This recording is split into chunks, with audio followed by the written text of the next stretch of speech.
I just got it. Good. This is awesome. So Just don't get the All right. How's everybody doing today? Good.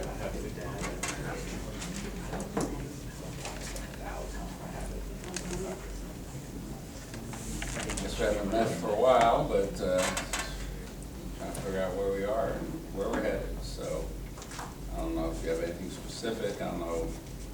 We do have Kelly here, so we thought potentially trying to address some of the pension issues or questions since she's here. Unless you have a different plan, Brian. is there a, is the city still status quo with the pension?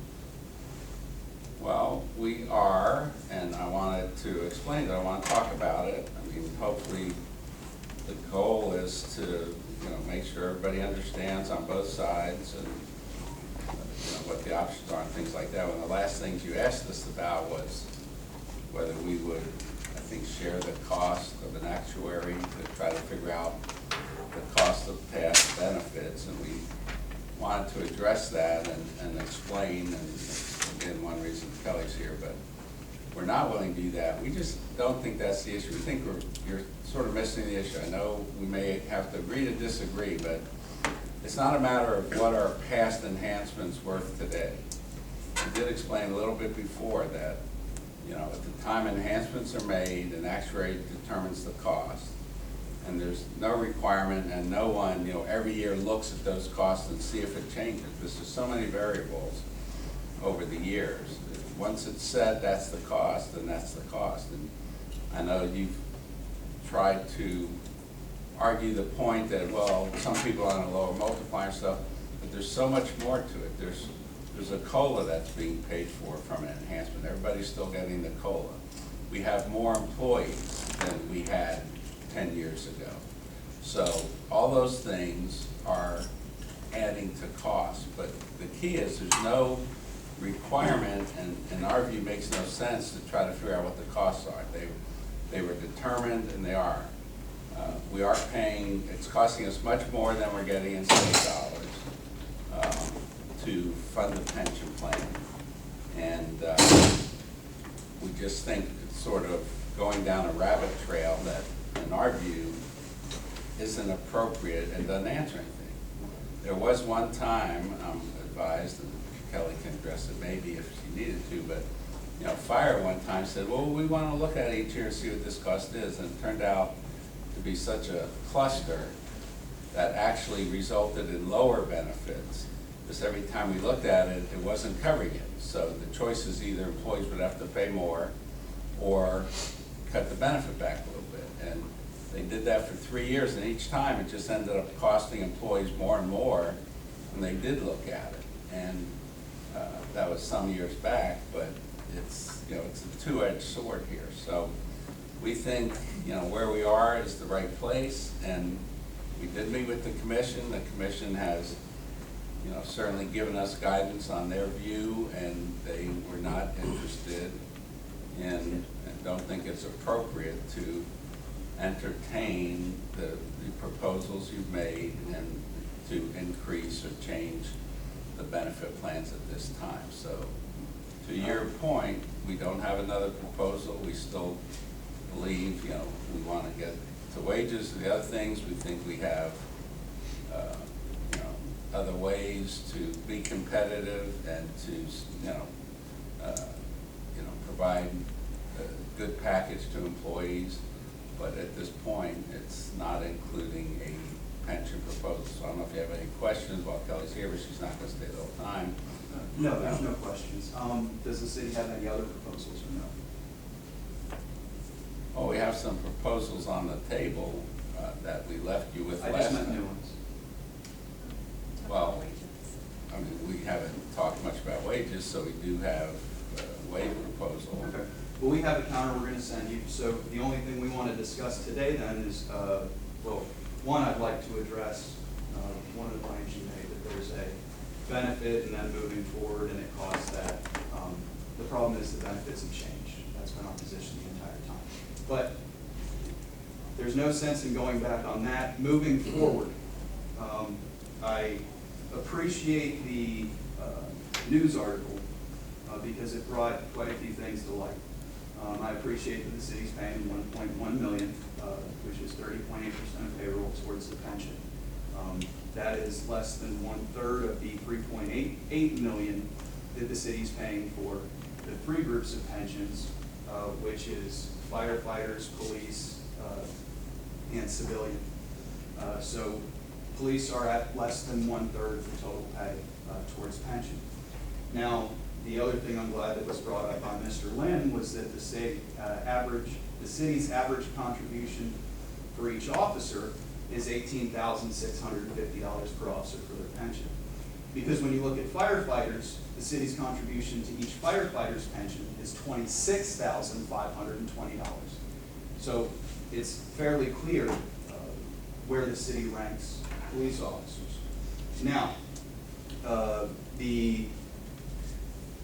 what we asked the city to pay half of was not a backward-looking actuarial study. It was a forward-looking actuarial study, which we did ourselves, and you guys have a copy of.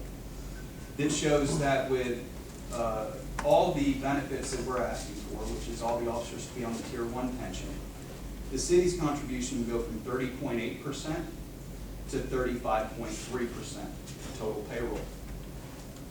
Now, what I can tell you is that if the city's staying at the pension that they're at, the officers aren't going to be agreeing to the 9% contribution they're paying now. They'll be willing to do the 5% statutory contribution. Additionally, we've already advised that we don't believe that the MOU states what the city says it does. We will be sending an affirmative letter stating that we do not agree with the city using the additional excess funds. So the city would be setting up a share plan for officers. Now, when it comes down to it, that ends up being 35% or more contribution. So the city's going to be paying the same contribution whether they give officers everything they want or give them nothing. So I will leave you all with that. You guys can mull it over. We will give until Thursday the 27th for a response on whether the city wants to continue negotiating or whether the city's staying at the minimum pension that they're at now. If the city wants to pay the same for the minimum pension, we will be filing for impasse that Friday. So we're done here for now. Feel free to look it over and get back to us, and we will send a counter wage proposal that we have prepared for you all to review as well. Thank you. You want to talk? You're just going to walk out? Yep. I don't even understand necessarily what you said. You haven't made a counter Let this proposal keep rolling. on the 9% contribution, so if you have a counter proposal on the contribution. You have it off already. Well, that's because we're not proposing it. We are going to impasse it. The city's not willing. Well, you just said you don't accept the 9, you're going to propose to be 5, but I'm not hearing. You just said it's not a proposal. I mean, not very productive to come in here with your mind made up. You're going to walk out in the first 3 minutes. We're here. We had Kelly here to try to answer questions so people can be educated. Not just you, but our side, your side. We're talking forward-looking. We're not talking backward. Well, let's talk about that. I don't even know what you mean by forward-looking. That has nothing to do with, we haven't talked about any enhancements that have to be looking forward. We are where we are. So if we were going to talk about future enhancements, then you might need an actuarial study. We have proposed everyone on the Tier 1 pension. We've given you that proposal, and we've given the actuarial study for it. And it says a 35% contribution for the city. What I'm telling the city is if they're not willing to give the officers that Tier 1 pension and keep the pension the way it is, they will not be agreeing to 9%. They'll be agreeing to 5% statutory. Well, then make that proposal. If we've It's told not you we're not. It's not a proposal. It would be done through impasse. Well, you got to make a proposal to us to go to impasse. You don't have a proposal on the table. Yes, You can only take our the proposal is impasse. everyone on the Tier 1 pension that's a 35% city contribution. That's our proposal. Well, you can go to impasse on that if you want, but the 5% you're now saying you're not even proposing, so that can't even go to impasse.